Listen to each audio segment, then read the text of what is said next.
Hello everyone, welcome back to my channel.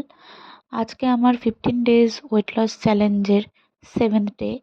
তো প্রত্যেক দিনের মতোই সকালবেলায় উঠে আমি খেয়েছিলাম মেথি ভেজানো জল। তার কিছুক্ষণ পরে খেয়েছিলাম চিয়া সিড ভেজানো জল। এগুলো সবই আমি রাতে ভিজিয়ে রাখি। তার কিছুক্ষণ পর খেয়েছিলাম 1 কাপ বাটার কফি আর সোকড আমন্ড ওয়ালনাট। জলখাবারে খেয়েছিলাম 2টো ডিম সেদ্ধ আর শসা।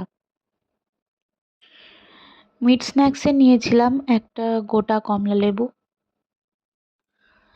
লাঞ্চে নিয়েছিলাম 1 কাপ ঘোল আর ডিম, শসা, টমেটো, পেঁয়াজ দিয়ে একটা স্যালাড।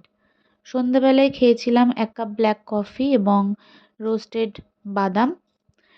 ডিনারে ছিল 1 বাটি টমেটো স্যুপ আর একটা ডিমের অমলেট। প্রত্যেক দিনের মতোই রাতে শোয়ার আগে নিয়েছিলাম জিরে ফোটানো জল। এটা একটু উষ্ণ থাকা অবস্থাতেই আমি নিই। আজকের মতো এটুকুই। টাটা।